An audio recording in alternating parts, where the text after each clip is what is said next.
In 1905, all of New York was riveted by the story of Lily Bart, a stunning young woman hoping to claim her place in society through marriage to a wealthy man. She has to rely entirely on her looks, which are great, and her wits, and she's trying to find a rich husband. She's 29 years old, she's beautiful, but she isn't married. And 29 is quite late not to be married at this point in a young woman's life in that era. As her prospects for marriage unraveled, Lily Bart's life spiraled downward. No longer the toast of New York society, she ended up in a rooming house, and there, alone and penniless, after drinking an overdose of sleeping medication, she died. One woman sent her friend a telegram saying, "Lily Bart is dead." But this tragic figure, whose story so captivated New York, was not real.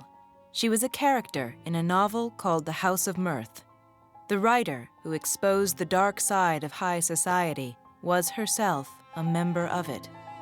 Edith Wharton was in a unique position to chronicle and critique the upper class, and she did, mercilessly. But her literary success came at a price. Edith Wharton lived in a society that looked askance at people who cared about things too passionately. They certainly looked askance at people who were writers or artists. And so writing was something that she did in secret.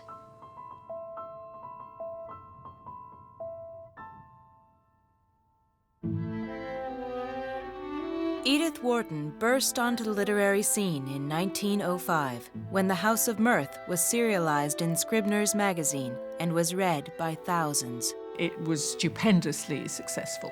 Everybody read The House of Mirth, not least because they thought that it was about people they knew in New York. You know, there was a kind of scandalous ingredient to its success. She felt both the excitement and the exposure of having been published and recognized at this level.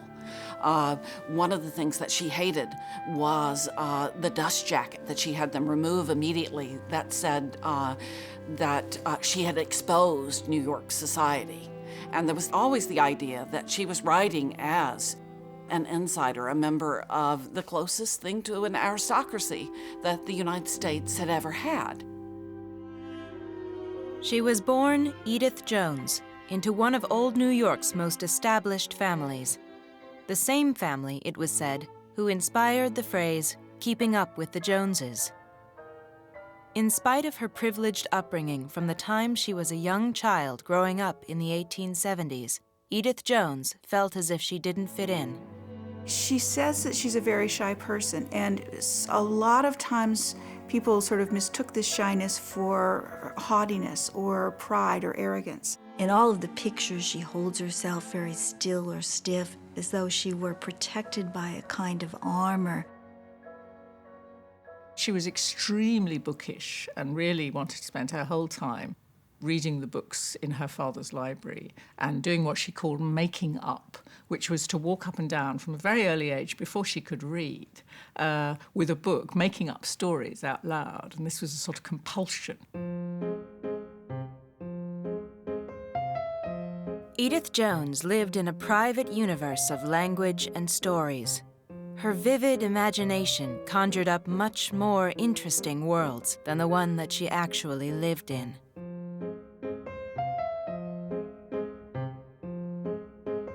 By the time she was a teenager, Edith Jones' compulsive need to make up stories resulted in her first novel. At the age of 14, finishing it at the age of 15, she wrote this 30,000-word novella. She kept it secret, a novella called Fast and Loose that was set in the present time of the 1870s. It was about failed marriages of daughters trying to marry into aristocracy, the unhappy marriages that then came about from all of that. The book went unpublished, but Edith Jones had a growing awareness of herself as a writer. Wharton's consciousness of herself as an author included writing devastating reviews of her own work. These imaginary reviews captured her worst fears about what critics might say. In short, it is false charity to reader and writer to mince matters. Every character is a failure, the plot a vacuum, the style a fiasco. Edith Jones was fascinated with the marriages of high society, but she was unmoved by her parents' fears about her own marriage prospects. They worried that their intellectual daughter, with her passionate interest in reading and learning, would have a hard time finding a husband.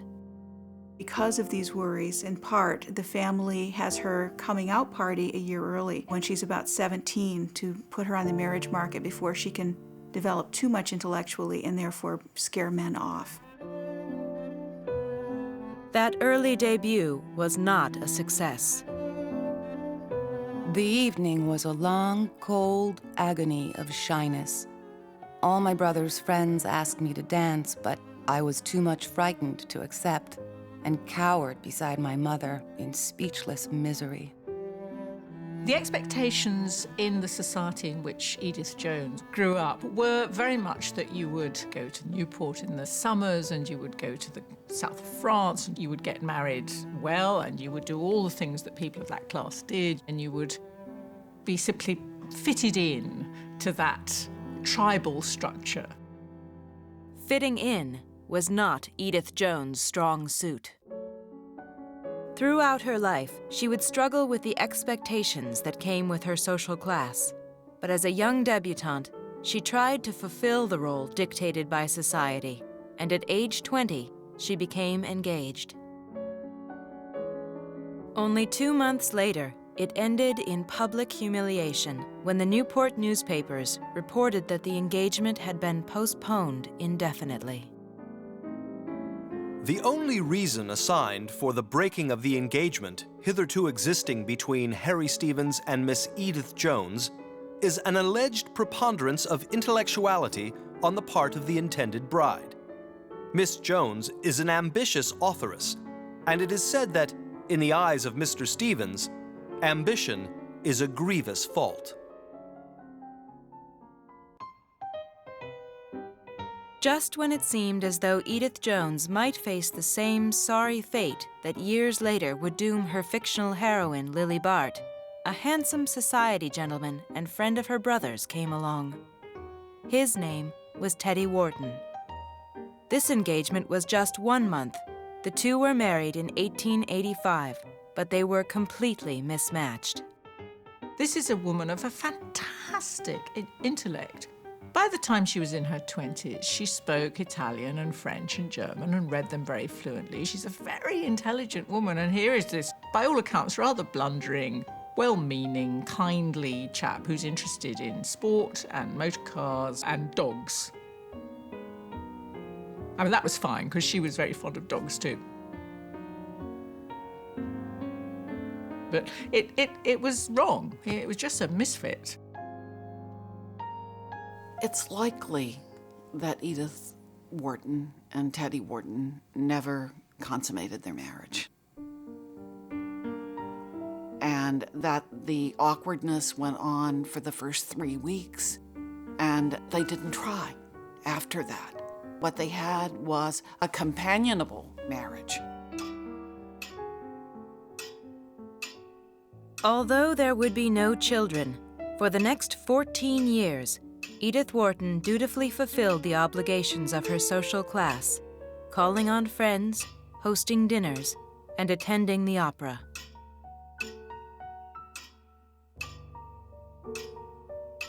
She found it boring and unfulfilling. Edith Wharton's only relief came from writing, and she regularly published short stories in magazines.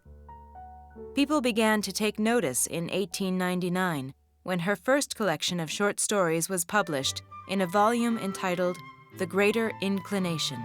She tells a story about going to London and going into a bookstore to buy some books and being handed her own volume and having the bookseller say, "This is what everyone in London is reading and talking about right now." And it's a great thing for her to receive this kind of validation from people who aren't in her family and, have not that kind of connection and don't even know her. Her success as a writer would blossom in 1905 when Edith Wharton finally reached a mass audience and became a household name. She was 43 years old and had been married for 2 decades when Scribner's magazine serialized her novel, The House of Mirth. Each installment left readers wanting more. There was a kind of suspense element. People say, oh, what's going to happen next to Lily Bart? It also was about New York society at the time.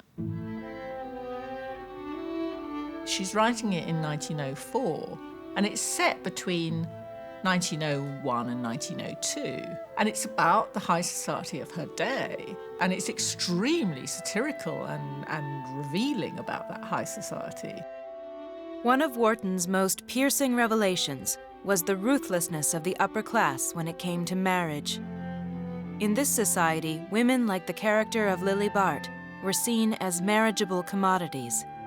And even one of Lily's closest confidants, Mr. Lawrence Selden, can't help but see her that way. Selden was conscious of taking a luxurious pleasure in her nearness, in the modelling of her little ear, the crisp upward wave of her hair, was it ever so slightly brightened by art? And the thick planting of her straight black lashes. Everything about her was at once vigorous and exquisite, at once strong and fine. He had a confused sense that she must have cost a great deal to make, that a great many dull and ugly people must in some mysterious way have been sacrificed to produce her. Selden treats her as if she's a pot. You know, it's as if he's talking about her as if she's a kind of jug or a pot that he's going to put on. Shall I put her on my shelf or not? Is she fine enough to be put on my shelf, you know? Whereas, in fact, she's a human being. As marriage eludes Lily Bart, and she is unable to fulfill the one role society has assigned her, she spirals downward. Ultimately, Lily dies, penniless and alone, a victim of the society that created her. There was a general outcry of great grief and dismay and shock and distress at the end of The House of Mirth. And it really, I mean, it did wonders for Edith Wharton's bank balance, you know, this tragic story, because everybody actually adored it. The House of Mirth was not only a turning point in Edith Wharton's popular renown, it also marked her transformation from a talented hobbyist to a professional writer. This is the book that she says taught me the discipline of the daily task. This is the one that turned her into a writer. Partly because the serialization started in Scribner's magazine in 1905 before she had finished the novel. And so she had to write a certain amount every day. She would write in bed every morning. That writing was not visible to people, so that there was a secret life that she had, so that people would not know what had happened to their hostess until she came down dressed and ready for the rest of the day. In spite of her late start as a professional writer, once Edith Wharton began writing in earnest, she did not stop. Between 1905 and the year she died, which was 1937, Edith Wharton wrote at least 1 book a year and very often more. I mean, in total she wrote, I think, 48 titles. Many of those books explore themes that Wharton came back to again and again. If you look through her works, it's very rare to find a happy marriage or a happy relationship. Most of her lovers exist at cross purposes. Most of her marriages seem to have this emptiness or there's something lacking. I think she's best known for the entrapment of individuals within the society they have to belong to. In 1907, Edith Wharton herself became trapped in a situation that could have come from the pages of one of her own novels.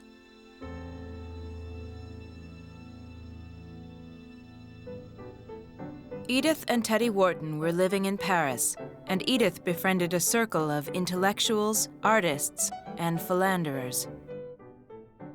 Edith fell into Parisian life with great delight and pleasure, and part of that delight and pleasure was a secret affair in her mid-40s by now, with a very appealing, charming, and profoundly untrustworthy and unreliable character called Morton Fullerton. And Morton played a very important part in her life.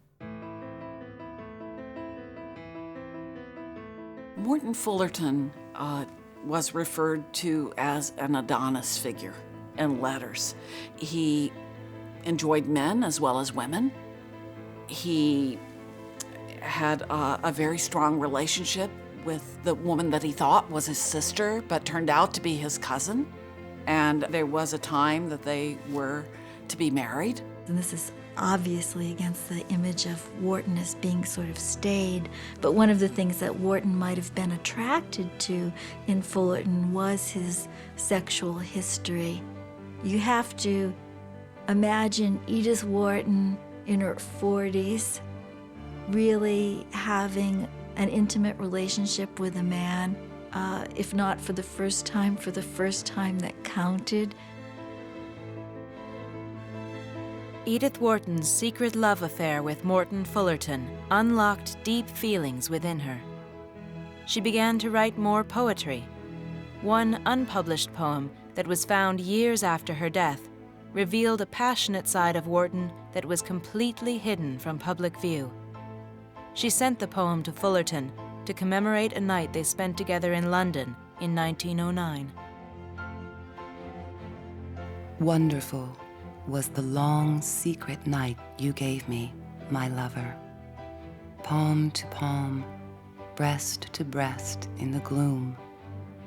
The faint red lamp flushing with magical shadows kindled a mystic flame in the heart of the swinging mirror.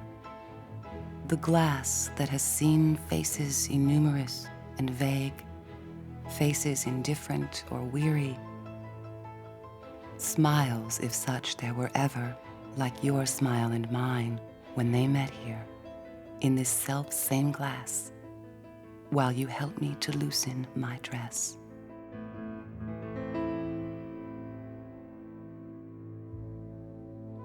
For 3 years, Wharton was caught up in the ecstasy and anguish of her secret affair.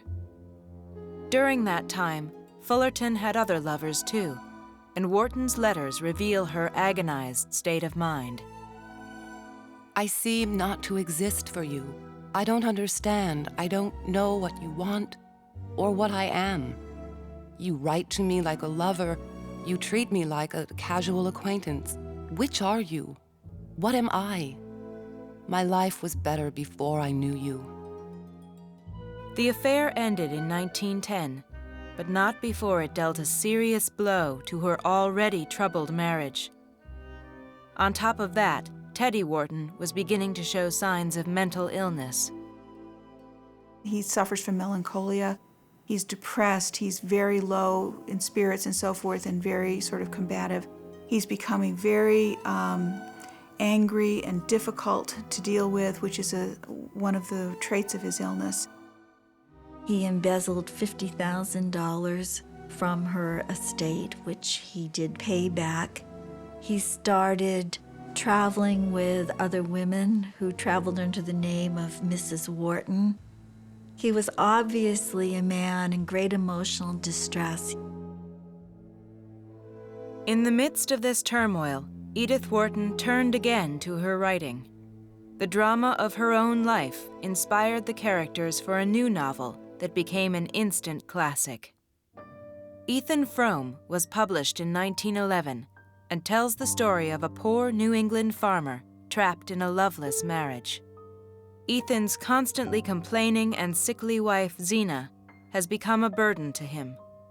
Her attractive young cousin, Maddie Silver, has come to live with them and take care of Zena, and Ethan starts to fall in love with her. It's in a place called Starkfield. It's set in the dead of winter. It's freezing, it's cold, it's snowy, and this is telling you something about the emotional landscape of Edith Wharton at this time as well. Ethan Frome is depicted as a once strong man whose love for a woman who is not his wife has left him crippled and trapped. Even then, he was the most striking figure in Starkfield, though he was but the ruin of a man. It was not so much his great height that marked him, It was the careless, powerful look he had, in spite of a lameness checking each step like the jerk of a chain. There was something bleak and unapproachable in his face, and he was so stiffened and grizzled that I took him for an old man and was surprised to hear that he was not more than 52. As it often does in Edith Wharton's novels, the story of this ill-fated love triangle ends badly when Zena becomes jealous of her cousin, Maddie Silver, and decides to send her away. As Ethan drives Maddie to the train, the two realize that the only way to escape their situation is by committing suicide. So at the very last, they decide to take a sleigh ride together, a sled ride, down the hill, smash into a tree and end it all. As Ethan and Maddie fly down the hill on their sled, the sight of Zena's face rises up before him and he swerves just a little bit. They hit the tree, but not as intensely as he had intended. They wake up. Ethan has been smashed up and, of course, has damaged his leg. Maddie has been crippled for life. At the end of the novel, Ethan, Maddie, and Zena have been living together, often in the same small room, for the past 24 years. Ethan's life, it's a death in life, and that's how it's very clearly seen. In writing Ethan Frome, Wharton drew upon her own fears of being trapped in her unhappy marriage.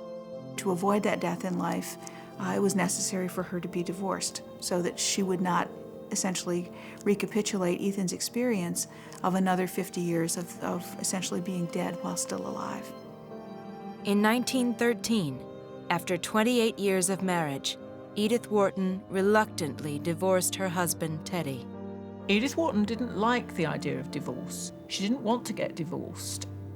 It was a very restless period for her. She really didn't know what to do with herself. And then the war broke out.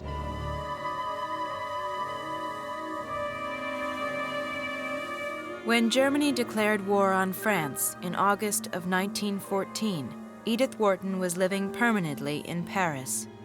She remained there throughout the war, determined to help in any way she could. She buckled down. She did a lot of work for Belgian refugees. There was a tuberculosis epidemic during the war. She opened some sanatoriums. She traveled around the war zone and wrote reports, all in order to try and persuade America to come into the war. Her entire attention was focused on persuading the states to join in this European conflict. Her tireless efforts on behalf of war refugees earned her the Legion of Honor from the French government in 1916. She becomes a chevalier. She gets the highest honor awarded to foreigners by the French government for service to the French people. During these years, Wharton had less time for her writing, and except for one short novella, everything she wrote during that period was about the war.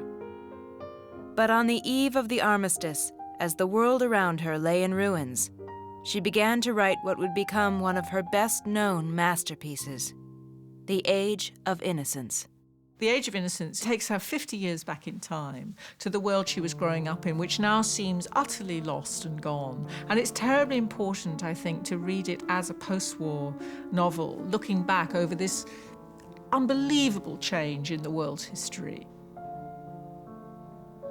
So, The Age of Innocence is set in the little village of old New York in the 1870s, where everybody knows each other's business and everyone is watching each other, and women have to behave in a certain way, and social hierarchy is very minutely structured, and you must never kind of fall out of line. And the hero is very much part of that whole world.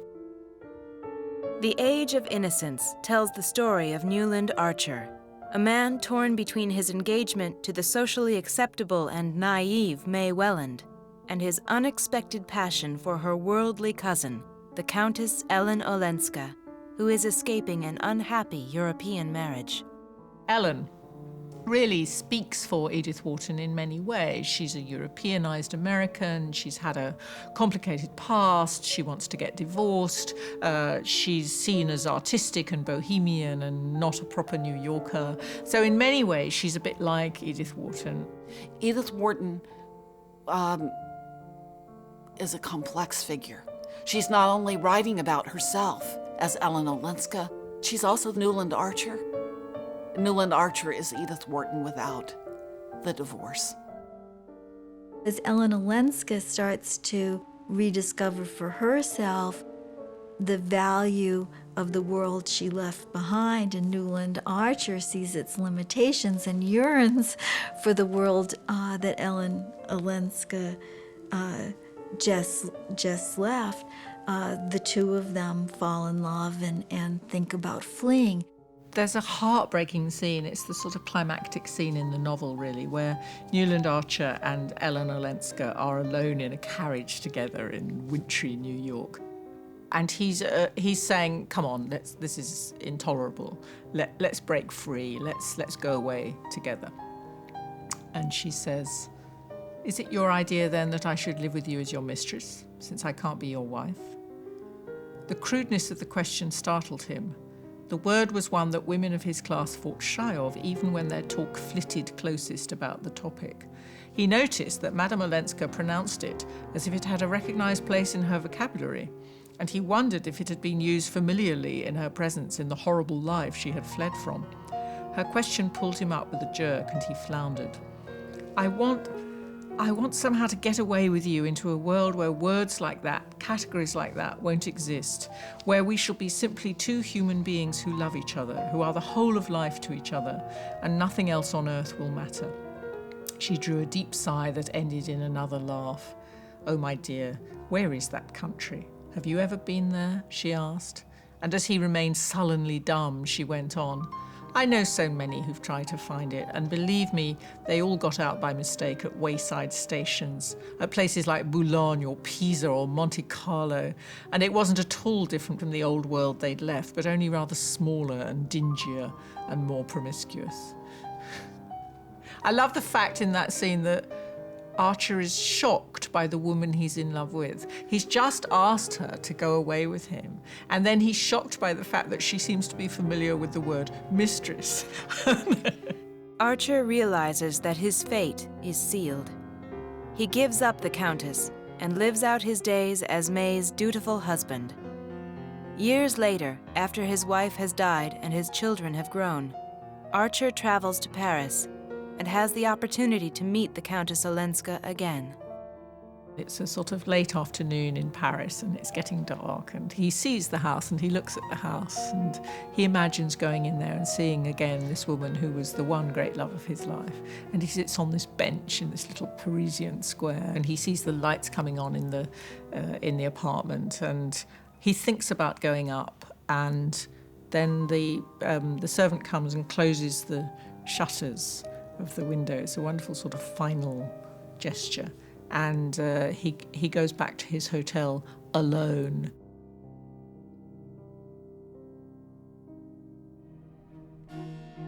In writing The Age of Innocence, Wharton came to terms with the life she chose and her decision to live as a writer outside the narrow world of New York society.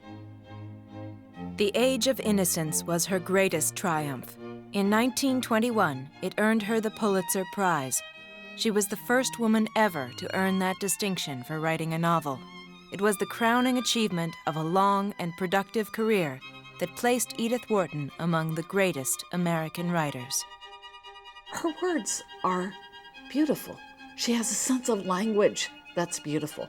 She has a playful sense of plot. She just tells a good story.